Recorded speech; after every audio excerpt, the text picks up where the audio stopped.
Hope this gives me enough room to walk around here a little bit. I'm not used to standing in one spot when I do a class, but welcome. And as I heard my wife saying, Keith and I put a lot of time in on this. And I have taken the first segment of this program. As a lot of you know, my entire career has been connected with electricity. I've been in utility construction for over 50 years now. And so this first segment of the program is dealing with electricity. So I chose to do this part of the program.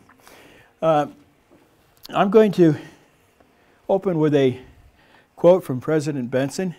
But before I open with the quote, I want to give you a little bit of background about President Benson, because at this time he had served for at the time he gave this talk, he had served already for 8 years under President Eisenhower as the Secretary of Agriculture.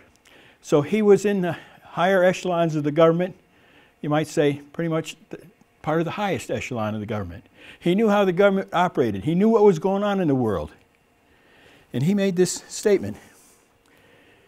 He said he was just called to oversee the European mission again, and he was asked to give this talk at BYU at a devotional. And he said this there, I am grateful for the call which has come to me to again preside over the European mission. Even though I leave my beloved country this time with greater anxiety for its future than ever before. This was in 1963. He had great anxiety for our country. Then I want to refer to Elder Holland's talk. And he gave this, well, actually it was published February the 15th in the Deseret News. And he had given this talk to a group of Institute instructors and other related people. He says, I know for certain that if and when everything else in the latter days is down or dying, if governments, economies, industries, and institutions crumble, if societies and cultures become a quagmire of chaos and insecurity, nevertheless, through it all, the gospel of Jesus Christ and the Church of Jesus Christ of Latter-day Saints that bears that gospel to the world will stand triumphant. It will stand undefiled in God's hand until the very Son of God himself comes to rule and reign as Lord of Lords and King of Kings. Nothing is more certain in this world. Nothing is more sure. Nothing could be more of an antidote to anxiety. As the prophet Joseph declared, and as a generation of missionaries quote with fervor, the truth of God will sweep every country and sound in every ear. No unheld hand can stop it from progressing. And that's still true. That was from Elder Holland, and he just quoted that a very short time ago. So, we're going to look at first the motivation that we created this program with was to help you to understand a little bit why we need to follow the prophets. As we've said, we put a lot of time into studying this and a lot of research into what is going on, not just about EMPs, but about other things that are going on in the world. And so this is just a small portion of those things that are happening. So there are 18 critical infrastructures that we rely on, and that is to live the way that we live today. That means not only electricity, but your water systems, your sewer and transportation systems. There's 18 critical infrastructures, but the majority of those infrastructures all rely on this one that we're going to be discussing right off the bat is electricity in the power grid. So this is an illustration of only the major transmission lines in America. There's close to 500,000 miles of transmission lines only, and when I classify that as transmission lines, that is, in this illustration, they consider everything over 69,000 volts. So, to us in the trade, that is not a transmission line until it gets up to 115,000 volts. But, so there's 500,000 miles of that in this country. Now, you add all of the distribution circuits, that is the wires that are necessary to bring that power from the generating plant to your home, whether it's a nuclear plant, hydroelectric, wind, solar, whatever. It takes wires to get that power to your home. And then it takes wires in your home to light the lights, to use the computer. everything is wired in some fashion. So what do those wires do? Besides carry electricity, if and when we were to have a solar flare, those wires would act just like one gigantic antenna. And any of you that have ever played around with crystal radios, you know that the longer wire you have for an antenna, the better reception you get. Well, it's the same way with a solar flare. The power grid is segmented into 8 NERC regions, and that's for the electrical control regions. But there's 3 interconnections, and what that means is that all of the grid is all actually connected together. And one of the reasons for that is so that they can shift power around the country wherever it needs to be. Power is bought and sold by the minute almost. Whoever can produce it the cheapest, that's who's supplying it. So that's one of the purposes for the grid, is to shift that power around where it's needed. Now, one of the other things about the grid is it has developed over 100 years. And as we have grown in population and grown in electrical uses. Now, how many of you in your childhood homes maybe only had one light in the bedroom or one light in the living room? Yeah. Now we've got 2 or 3 lights in every room, plus all the electrical appliances and everything, so the demand has gone up. One of the problems, though, is that the grid has not expanded as rapidly as the demand has. So even right now, there are many regions of this country that the power is on only because of the digital controls that are manipulating it. And if it weren't for them, even the tiniest little blip could knock the power out. Years ago, I did a program on switching, and I went to the Bonneville Switch Center over at Moses Lake at the old Air Force Base there, and they told me that there's a section of this northwest region that if it wasn't for digitally controlling, they would lose it probably every day, every month. He said it's very pathetic. But since then, they have built some lines, but we really need a lot more. And there's other regions of this country. We did a job down in Texas and New Mexico. We could only have that power line out from 8 in the morning until 3 in the afternoon. We had to have it back on at 3 o'clock every afternoon because when the people came home from work, it put so much of a load on the system that they had to have that line back on. So the infrastructure is not quite adequate for even the demand that we're putting on it. So these are some of the things that can affect the power line that cause outages. But one thing to bear in mind, though, all of these things, and even this terrorist activity right here, so far it's only been very local, very regional, and it's only temporary. However, now we get into something that's a little bit more severe, and that was our first exposure to what a solar flare can do. In 1859, a man in England was mapping sunspots, and he noticed that a particular sunspot kept getting brighter and brighter.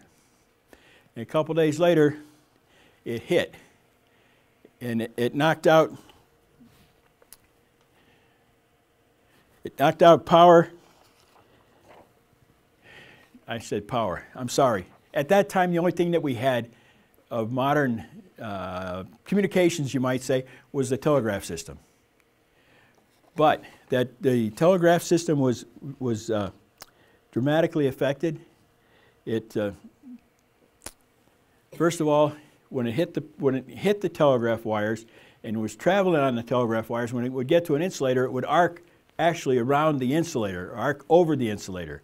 It set fires in the offices. Some of the telegraph operators were shocked, and it was felt across our country and in Northern Europe. So that was our first exposure to what a solar flare could do. And the man that was observing that was called Carrington, and so ever since then, it's been called the Carrington effect. So that was our first exposure. Now,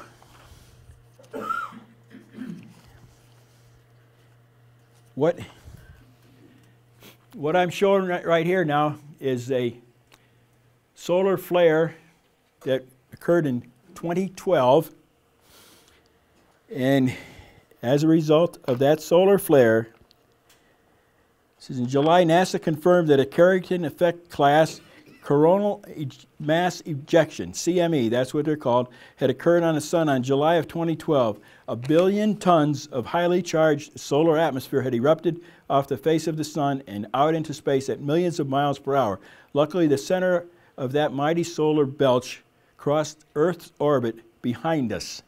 If that Carrington-class CME had occurred 1 week earlier, it would have struck Earth like its namesake in 1859.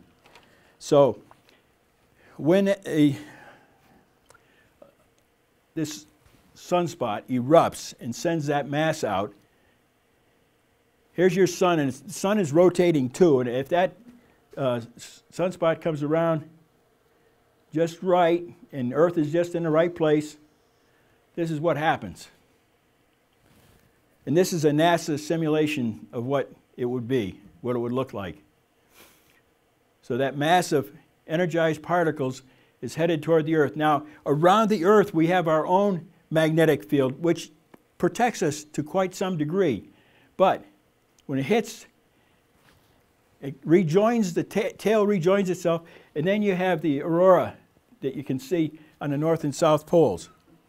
And so that's what a solar flare looks like when it hits the Earth. What happens is when that explosion on the sun takes place, a mass of positively charged electrons are emitted. Now they are very, very weak in themselves, very, very minute charge. But you get enough of them and then you got problems. This one that I showed you, the sunspot there that occurred in 2012, they calculated that excuse me, I'm getting ahead of myself. Just bear that in mind for a minute, and I'm going to show you another slide, and I'll relate it to it and the power that it had. But as they travel, as that mass travels toward the Earth, there are negative electrons out there too. And if they join together, then they balance. But there's so many positive ones that are traveling toward Earth that they overcome the negative ones. And what it says, and I don't know whether any of you have ever heard of it, they call it the Compton effect. And as these positive electrons are traveling toward Earth, as they come into our atmosphere, they pick up more positive charges because of the mass that is naturally in the atmosphere. They kind of like a magnet draw them to them, and that builds up the charge even more. So you're getting what already was a high charge increased even more dramatically.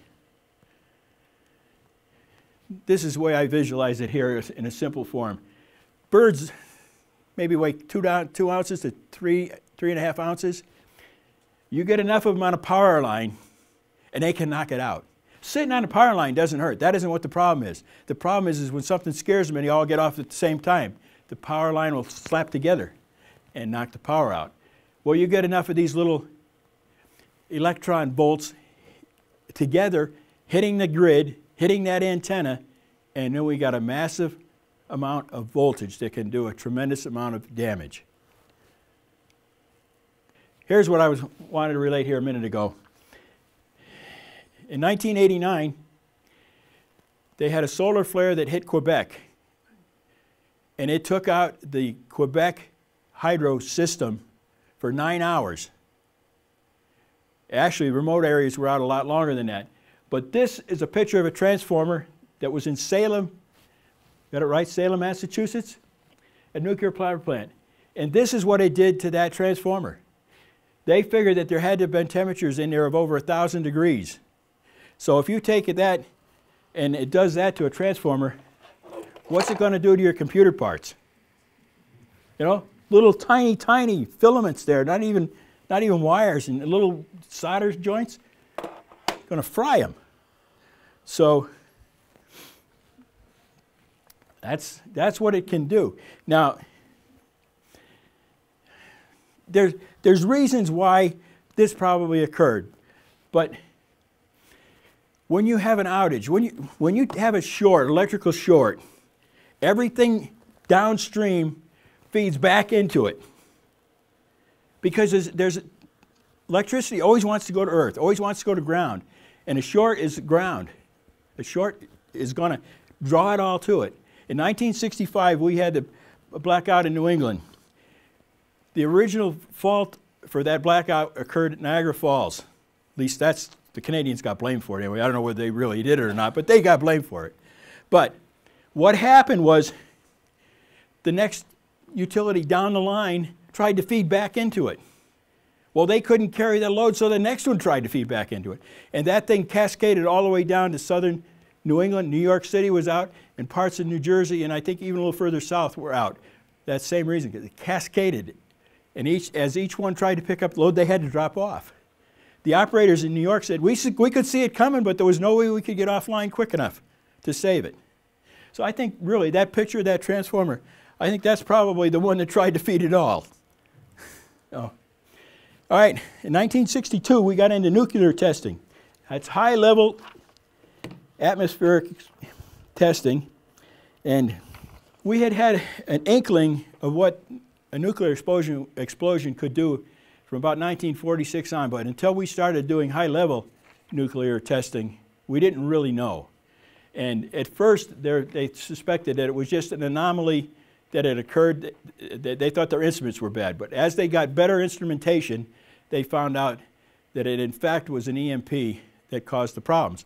Well, for us, what we found, we were testing in the Marshall Islands, and Hawaii, which was 800, almost 900 miles away, when we set off an explosion at 250 miles up, we knocked out 300 street lights in Hawaii, a microwave tower, set off burglar alarms all over the place, and all other kinds of little nuisance things. And we realized, hey, this is serious business. The Russians, however, they were not even quite as fortunate as we were. They tested in October of '62. They set off a 300 kiloton missile warhead, and at 290 kilometers altitude, the EMP fused 570 kilometers of overhead telephone wire and measured a current of 2,500 amps. It started a fire that burned down a power plant and shut down 1,000 kilometers of shallow buried cable between two towns. And when they say shallow buried, 12 inches. We could never get away with that, burying one that shallow. So, we know that nuclear testing can create an EMP. Yes? So, when you're doing the nuclear testing, is that the same thing as you were talking about the EMP from the sun? Exactly. They are both the same thing. Charged ions? Yep. Okay. There's no difference in what happens. I mean, it's just that the high-level nuclear explosion is way closer to Earth, and therefore does more damage. I mean, I won't say a solar flare would have to be such as the one that they named the Carrington effect. It would have to be of that class. And solar flares are first given a letter as it goes up until it gets to X, and then they add numbers onto the X. And they're saying like it would have to take an X26 solar flare to really do much damage. And that's where the way they ranked the Carrington effect, at about a 26, X26. So, but it's the same exact process. It creates a lot of positively charged electrons out there that want to get someplace and get neutralized. So, anyway, in February of 2012, General Martin Dempsey, the chairman of the Joint Chiefs of Staff, declared, "I can't impress upon you enough that in my personal military judgment formed over 38 years, we are living in the most dangerous time in my lifetime right now." 1 year later, he upped the ante. He said, "I will personally attest to the fact that the world is more dangerous than it has ever been. But General Dempsey is hardly alone. Dire warnings about our uniquely dangerous world are ubiquitous. Director of National Intelligence James Clapper testified early 2014 that he had not experienced a time when we've been beset by more crises and threats around the globe." And here's a quote from Madison. and I'm assuming it was James Madison that made this quote.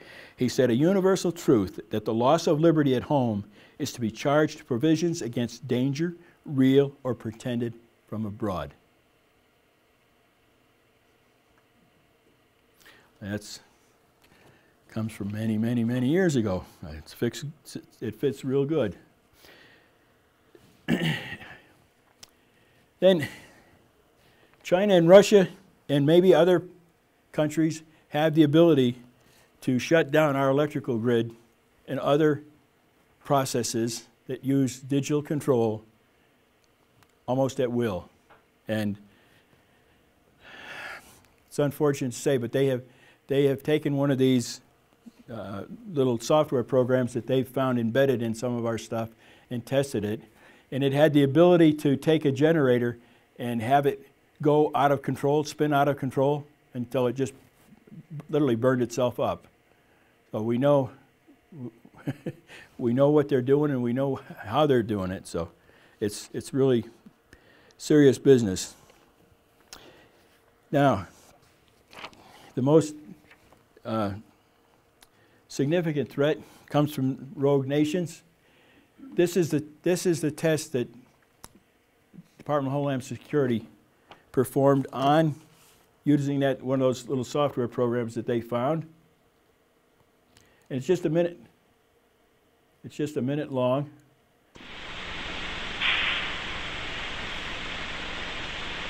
This is a turbine, probably a diesel turbine. And they've monkeyed with the controls on it. You can see it's weird stuff. But just bear with it for a second, and here we go.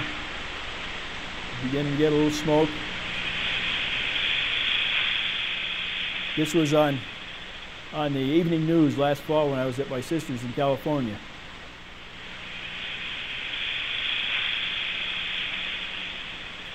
And that's one of the little cyber attacks that we know is possible.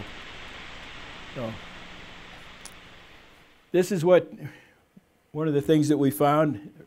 North Korea and possibly Iran will soon match Russia and China and have the primary ingredients for the EMP attack. I was just reading this afternoon that North Korea is purchasing the material to make up EMP attacks from Russia.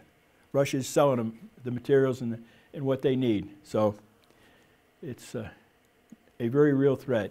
This is an illustration here of what a high altitude EMP could do to the United States, and this is just one explosion. The target being right here, you can see just north of Omaha, and it would do just one would do a good job in the United States. I figure it would take 3 to really put us out of commission. So that's what they can do with one. So 1 second afterward, here's where we go from. We go from this to that. There's your hand tools. You can start working next tomorrow, okay? Right there. Here's what you housewives would be using in the kitchen around, your hand grinder, mixer stuff. I don't know if any of you ever made whipped cream using a hand mixer, but it's a major project, So, and the head of United Kingdom's Countryside Agency, Lord Cameron, made this statement that he repeated several times. We're 9 meals from anarchy. And he repeated it again, he said, there will be rats, mayhem, and maybe even murder. So it's pretty serious business. And what I would have liked to have done, but we haven't got time, I got to get Keith up here. Just think, what would you be missing if we didn't have electricity?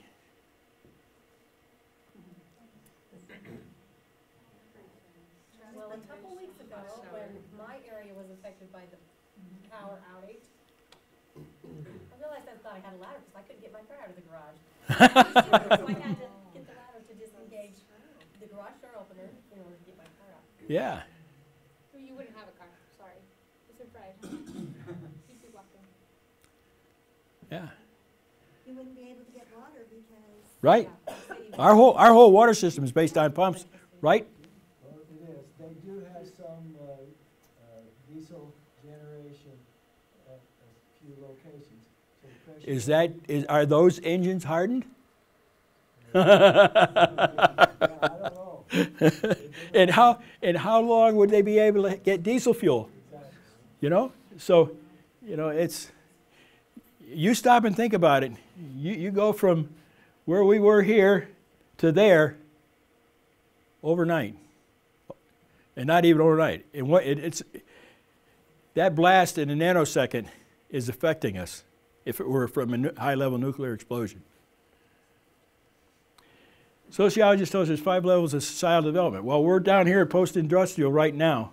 If we had an EMP, we'd be back here for a time, maybe up to a year, before we could start growing our own stuff. And then the problem also becomes after that, how do we get it to some place where it's usable? You know, the farmers could maybe keep growing some stuff, but they're going to be limited in their abilities also because of the lack of equipment. So, pretty serious. Now here's a graph showing, right now this is the nuclear weapons the United States and Russia have. This is what the other countries around the world have. This illustration over here are nuclear weapons that are around the world that are controlled by the United States. We have them positioned in those countries. So there are sufficient amount of nuclear weapons around. The destructive power of EMPs, like I said, it would take 2 or 3 to do a job on the United States, Europe, and a third of Russia, same about 3 or 4. Japan could be wiped out with 1. And I'd like to make a comment here. Boeing and Raytheon jointly have developed a ray gun. That's the best expression I can use for it. What it is a EMP that can be directed at a target and take out the power in that target only. Pretty fantastic, pretty amazing. There was a video of it on the internet, and said that the bigwigs were at Hill Air Force Base watching the testing on TV, and when they directed their ray at this target that had a room full of computers all on, and when they directed it at that building, when the power went out, and so did their video camera. Their whole set went black. But they all let out a big cheer because the test was successful, and they're really excited about it. And Boeing and Raytheon are hoping that they get some money to back the program because that is fantastic, fantastic ability. So, okay, Brother Golding, you are up. Here, just pull that back. Okay. What is your question? Yes. Years ago, they had the neutron bomb, and they liked it because it could kill people but not wreck things. What does a neutron bomb do? What is it? Well, you know, I honestly don't know, Leroy. I couldn't answer that question, but they've come a long way from those days, definitely, as far as the development. And one of the things that I found out also was that the government is really not giving us a lowdown on this. I went to, well, if you look in the FEMA book, are you prepared? There's about that much that says that an EMP could possibly knock out the power, could possibly do this, could possibly do that. I was on a website called Government Reports today, and the statements that it made were so ridiculous. It said that if you didn't need to worry about your computer because it had such a short cord on it, that it wouldn't attract anything. In other words, he was basing his whole thesis on the fact that you didn't have all that wire to draw the charge to it. But he forgot the fact that there's 6 million miles of wire out here over the country that are drawing that charge in. So, And your computer's plugged into it. that's right. That's right. Yep. Okay. Keith, Okay. go. I'd like to talk a little bit about what the general authorities have said about the future, and then talk a little bit about, therefore, what should we be doing about that and what preparations should we be making. Now, is it possible that this could happen to us scripturally? 2 Nephi chapter 28 states, "Woe unto them that turn aside the just for a thing of naught, and revile against that which is good, and say that it is of no worth. For the day shall come that the Lord will speedily visit the inhabitants of the earth, and in that day that they are fully ripe, they shall perish." So the question is, are we fully ripe? I believe we're safe until we are. Are we there? It has happened before, as we can see with the Nephites, with the Jaredites. This has happened before.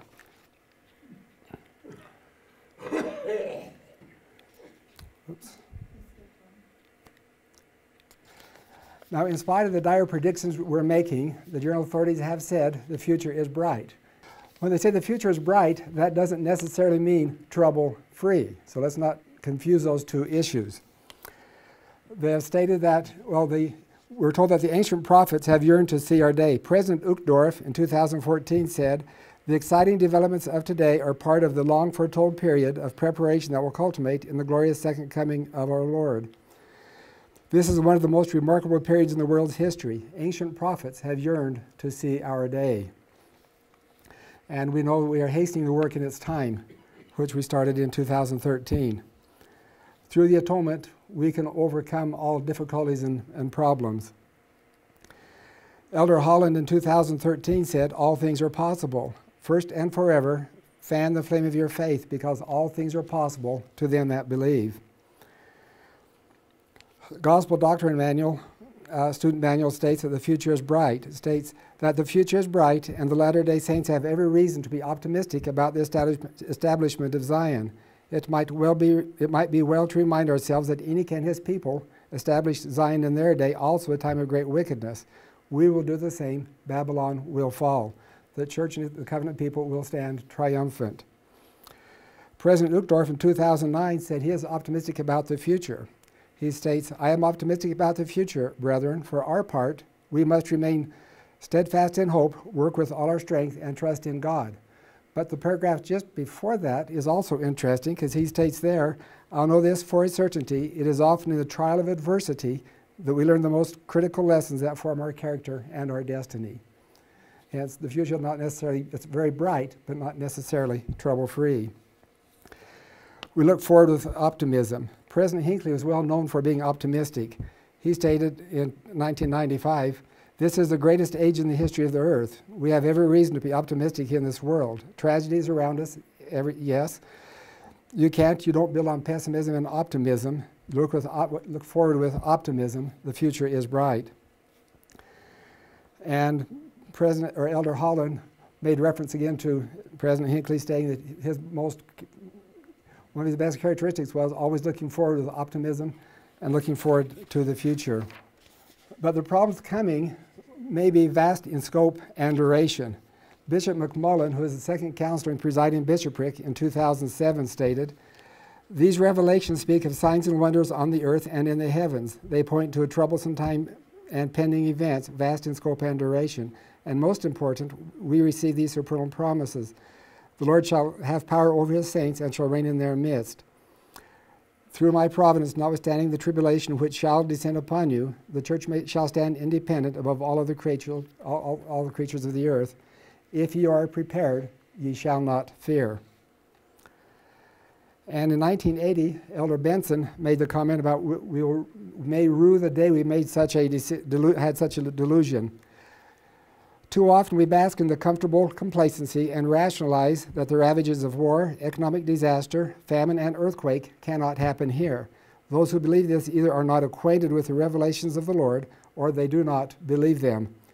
Those who smugly think these calamities will not happen, that they somehow will be set aside because of the righteousness of the saints, are deceived and will rue the day they harbored such a delusion.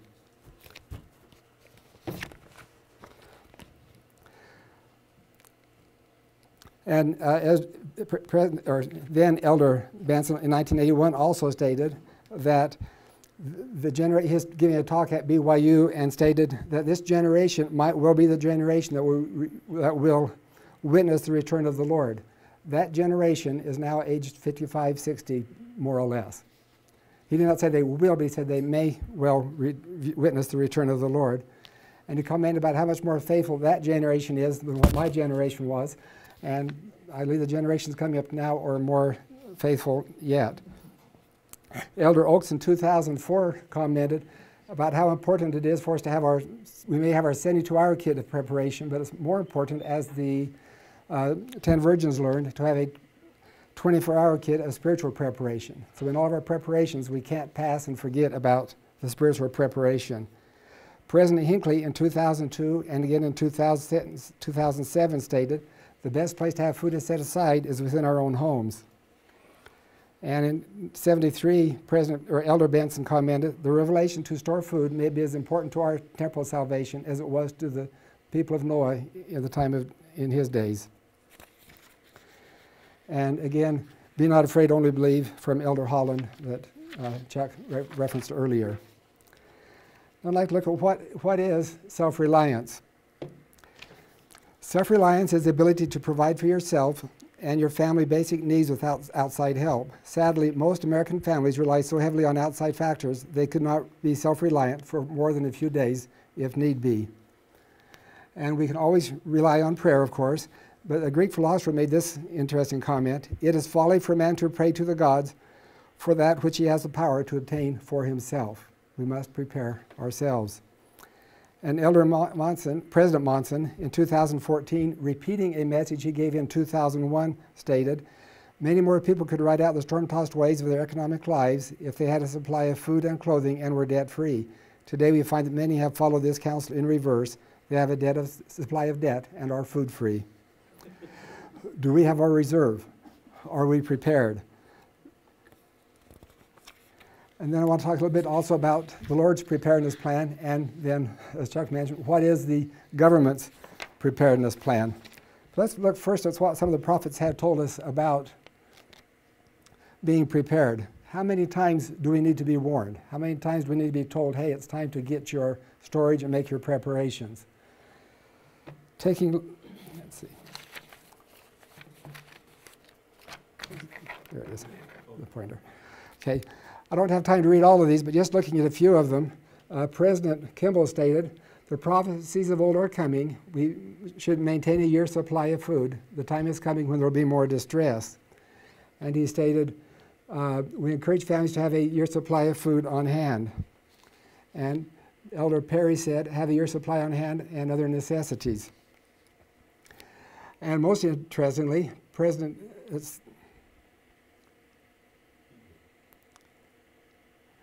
the economy is particularly vulnerable, and he stated that the vision of Joel has been fulfilled. And giving historical context for this is the first conference after 9/11. He stated in conference that the prophecies of Joel had been fulfilled. And he made reference and quoted Joel chapter 2, verses 28 through 32, which states, the hearts of men have turned to their fathers in fulfillment of the words of Malachi. The vision of Joel has been fulfilled, wherein he declared, and it shall come to pass afterward that I will pour out my spirit upon all flesh, and your sons and your daughters shall prophesy, your old men shall dream dreams, your young men shall see visions, and also upon the servants and upon the handmaids in those days will I pour out my spirit, and I will show wonders in the heavens and in the earth, blood and fire and pillars of smoke. The sun shall be turned into darkness and the moon into blood before the great and terrible day of the Lord come. And it shall come to pass that whosoever shall call upon the name of the Lord shall be delivered. For in Mount Zion and in Jerusalem shall be deliverance, as the Lord has said, and the remnant whom the Lord shall call. And he stated that this prophecy has already been fulfilled, which now would be several years ago.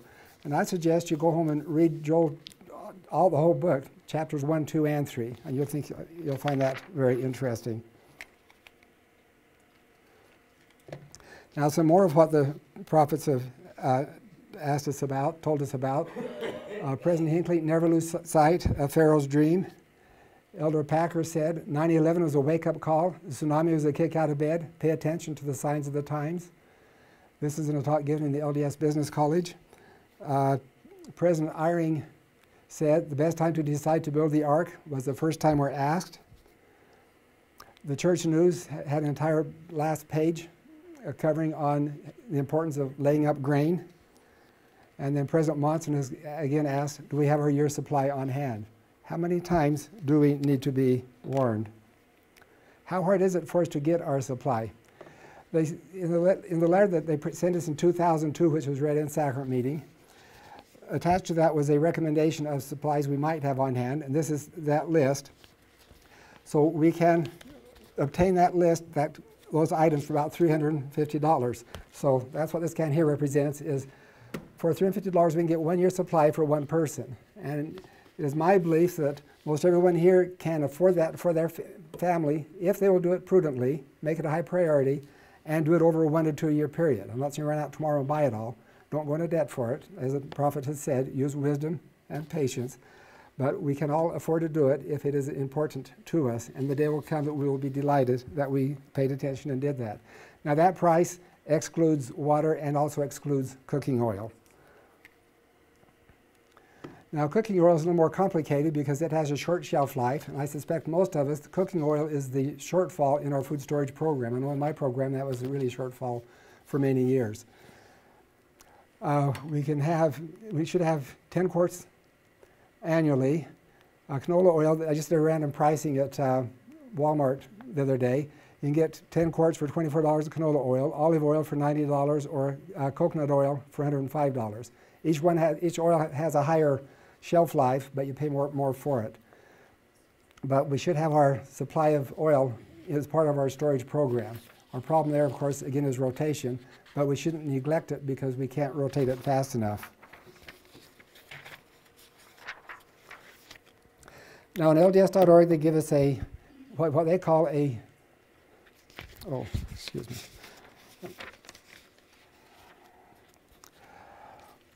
We have our storage, and whoops, that's what I'm doing. Okay. Some of us, like in my generation, have had our storage for 40 years. Is it still good? Depends on how we stored it. Have we stored it at 40 degrees or at 100 degrees? I had some that I had stored at the 100 degrees, and I tested part of it, and part of it came okay, and part of it was pretty poor. So if some of us have had our storage for a long time, you may want to consider how's it been stored, how good quality is it, and we need to improve upon it and perhaps replace it or add to it. The LDS.org gives what they call a simple emergency preparation plan. Since they say it's simple, I assume that means they assume that all of us should have it on hand. We should have our 3-month supply, our drinking water, financial reserves, longer-term supply of basic foods, medication, first aid, clothing, bedding, important documents, and ways to communicate with our families. So these are all things we should have as part of our simple plan. And then they say church members may also decide to add other items to their list, to their supply. Now these items are not specified by LDS.org, but our preparedness committee has done an excellent job on teaching us and training us and preparing us as to what these items might be. And these things may include a 72-hour kit, a light source, generator, a means of cooking, tools used by great-grandma and grandpa, as Chuck has demonstrated here, ways of sanitation, canning, gardening, having seeds and stuff, and gardening seed production, and means of defense. So we may consider these items also in addition for our storage program.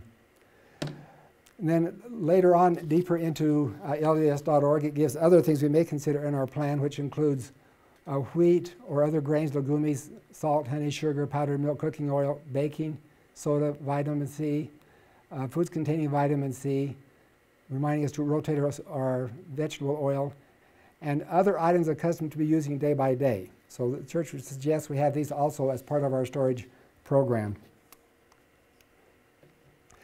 Now we have our water storage, but most of us have a 14-day supply of water. When that is gone, do we have a means of purifying it after that through means of filtration, using pull shock, bottled chlorine, boiling, or other techniques? So we're prepared to keep our water pure after that initial water is gone. Now let's look at the government's plan. In my studying, all I can come across really is the government suggests we do have a 72-hour kit. We do the obvious in case of an emergency, and be patient, FEMA will come. So we have no problems to worry about. The government will take care of us. So That is, as I can determine, the government plan, which is quite different than what the church plan is for preparedness. So the question comes then, which plan are we following? Oh, I'm waiting for FEMA. Now, when it talks about other things that may be of use, here's a list of bartering items that may become worth their weight in gold. Common items that we don't think much about today, but in case an EMP should hit or an EMP type effect hit, these becomes very valuable very quickly. Anything food-wise becomes very valuable very quickly. Clothing, bandanas, cloth diapers, tarps, these type of things become very valuable very quickly. All medical and hygiene supplies, security items such as ammo, flashlights, walkie-talkies, and then of course any tools and stuff like that become very useful very quickly also. Now let's talk about a Faraday cage. What is a Faraday cage? Chuck has talked about what like EMP can hit, but we can protect our equipment against that. And the simplest Faraday cage y'all have in your own home right now is a microwave oven. Now be cautious though, because if you put your ham radio inside of here and turn the radio on, turn this on, what's going to happen? You'll fry it, that's right. So I would not recommend you use your kitchen microwave for that purpose. Go to DI, get a microwave, and when you get it, it'll come with a nice little cord. First thing you want to do is cut it off. This is a nice antenna. It will bring this EMP directly into your Faraday cage. So let's get rid of that. So cut that off, and then whatever you can set inside here will be safe from the EMP, because microwaves are made to keep microwaves in. They're just as effective on keeping microwaves out. So you can put in here such things as your radios, maybe a regular AM, FM radio, shortwave radio. If you have things you want to keep that's particularly of importance, maybe like on a thumb drive, electronic equipment, you put those types of things in there. Now if you want something more beyond that, what else can you do? You can make your own Faraday cage. Get your items put in a box. You want it insulated with cardboard so that your tinfoil can't possibly touch the content inside.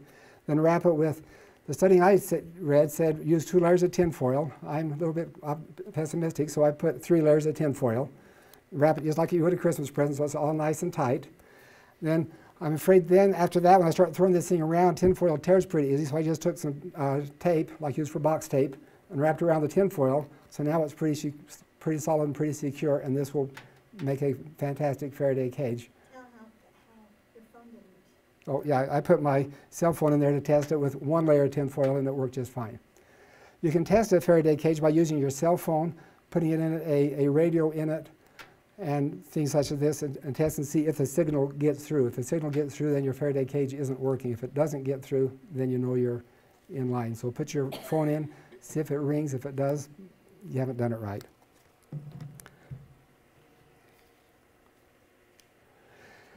Now we all need a little humor after a serious talk like today. So in the high priest group, I got to tell you, we have the tradition of, at the beginning of each class, they have to tell a joke. Well, I'm backwards. I'm telling it at the end of my presentation. So my neighbors laughed at me when I wrapped my house in aluminum foil, but after the EMP, I was laughing. And it doesn't matter. So I also have my EMP cage right here. Mine doubles as a fantastic pirate hat. So we are now prepared, and our brains are secured. We won't get fried when that EMP hits. I have a question, two-part question. Okay.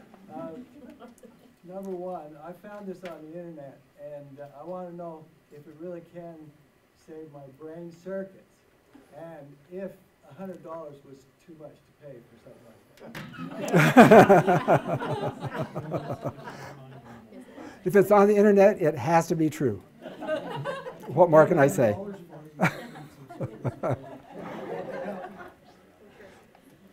Now, as far as the presentation tonight, we've posted our information on the church website, on the Word Preparedness website. So we've posted there the entire PowerPoint presentation. We have a summary that we're going to hand out at the end of class, a 2-page summary, and we'll have that posted there. Elder Holland's talk, where he talks about if everything collapses. We don't want to take that just out of context. We have there the entire talk, so you can read his entire speech. The original research notes we did, a good copy of those bartering items. That's a 2-page item, actually. One of the best books that I've read on an EMP is called 1 Second After, and this is a gentleman who did a very good job writing about what would really happen 1 second after an EMP. And so this is a little book review that I did about it, and then Wikipedia gives a summary of the book. And if you want to see really what would life be like after an EMP, this gives an excellent summary of that. So we'd encourage you to go home and look at the Word website and get into it. If all else fails, you go for it, go to Google, type in Meadowlark Word, and it'll take you right there. So it's real easy to find. Well, brothers and sisters, this is a very, very, very serious subject. I read 1 Second After several years ago, and I've encouraged multiple people to read it also.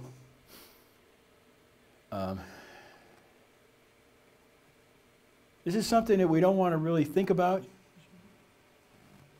So when it comes to preparedness for this, one of the things that might be really smart is just consider what Elder Holland said here. We know for certain that if and when everything else in the latter days is down or dying, if governments, economies, industries, and institutions crumble, if societies and cultures become a quagmire of chaos and insecurity, nevertheless, through it all, the gospel of Jesus Christ and the Church of Jesus Christ of Latter-day Saints that bears that gospel to the world will stand triumphant. We need to keep that in mind. We need to have that as a supporting slogan all of the time. We will stand triumphant. Doesn't mean that we're all going to survive. And I can tell you right now, anybody that's on, well, you think about it. If they can't be manufactured, you can't buy them. Right? So, I'll let you consider what I'm talking about there. So, if you're prepared for an EMP, though, then you're prepared actually for any kind of a disaster that might strike. Anything.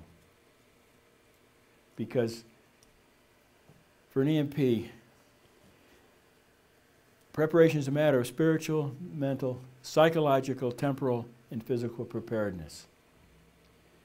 And as I've discussed with Keith, the big thing for an EMP preparedness is the psychological aspect in conjunction with the spiritual. Because if it were to happen, we would really, really have to rely on the priesthood. Now, I don't know how many of you have ever done that in your life where you relied solely on that, but as students, and mostly the time broke students, the priesthood was what got us through it. So, it'll be the priesthood and working together that would get us through an EMP attack or a solar flare. I want to bear my testimony that if we do follow the prophets, if we listen and do what they ask us to do, he said we may not all survive, but at least we're doing what the Lord would expect us to do. And is there anything more that we need to do than to do what he expects us to do? I bear my testimony that we are led by a prophet and led by leaders who commune with the Lord and receive his direction daily. And may we always remember that, I pray in the name of Jesus Christ. Amen. Amen.